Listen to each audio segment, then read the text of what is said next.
Good morning mga kalakbay. Andito na naman po ako para magbigay ng simpleng paraan para makatipid sa pagmi-maintenance ng ating motorsiklo. Ang video ko ngayon ay kung paano maiwasan maputulan ng kable sa ating preno ng motor para na rin makatipid tayo. Once a year ko lang naman ginagawa to, tuturo ko rin sa inyo kung paano gawin. Simple lang to na paraan.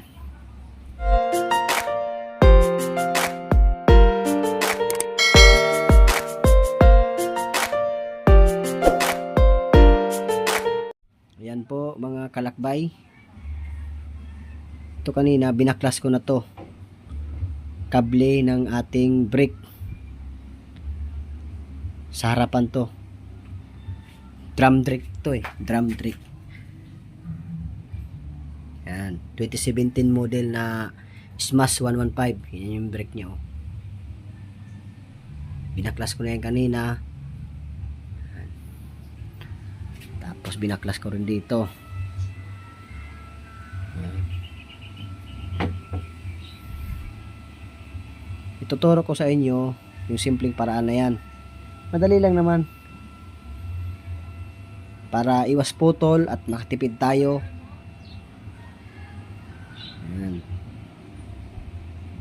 Yan yung gamit kong use oil na langis, yung galing sa Pinag Change Oil Lan.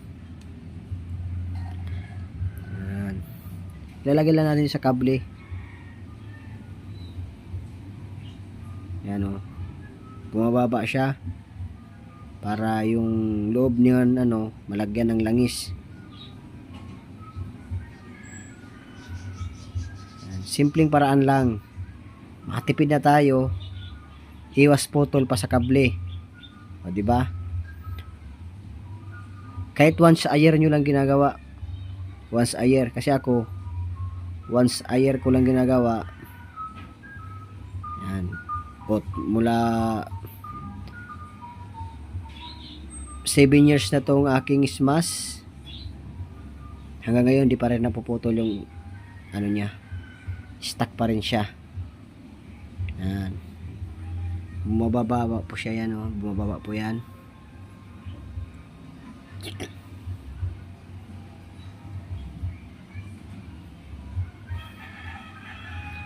Malalaman mo pag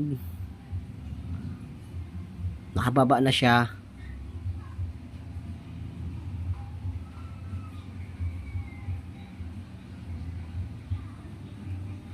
Kasi dito sa baba, yan,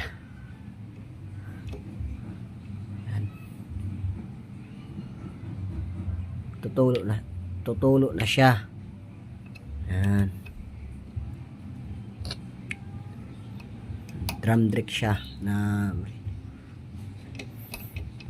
pag yan tumulo na dito yung nilagay natin doon sa taas na langis, ibig sabihin puno na to, itong kable na to. Yan, kaya malambot na siya. Kasi pag natuyuan siya, medyo matigas siya ipreno. Hindi naman kaya katagalan kasi pag nagkaroon na siya ng parang punit dun sa kable, napuputol siya, sa matigas. Kaya ayan ang ginagawa ko, once a year ko lang ginagawa, pero epektibo. Iwas putol, makatipid pa tayo sa maintenance. Kasi medyo may kamahalan din to. Diba? Mga nagtitipid lang naman to. Smash Suzuki. Yan. Sana nakatulong sa inyo to.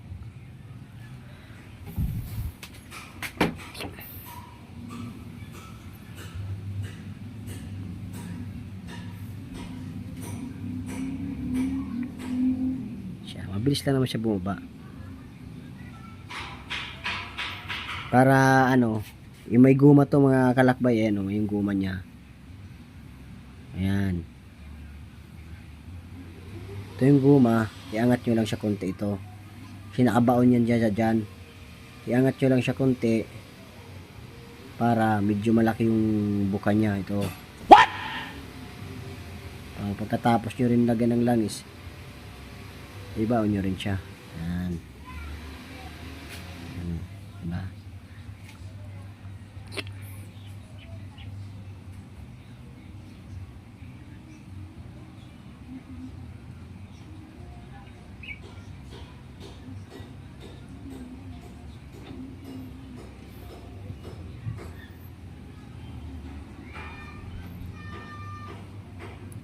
Sana makatulong sa inyo to.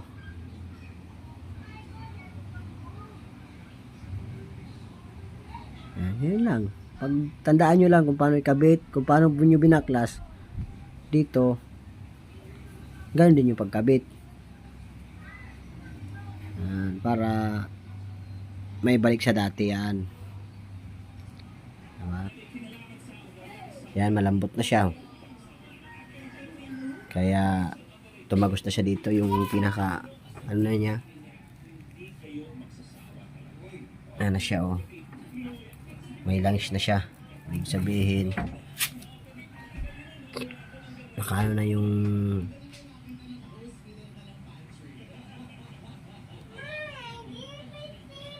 yan.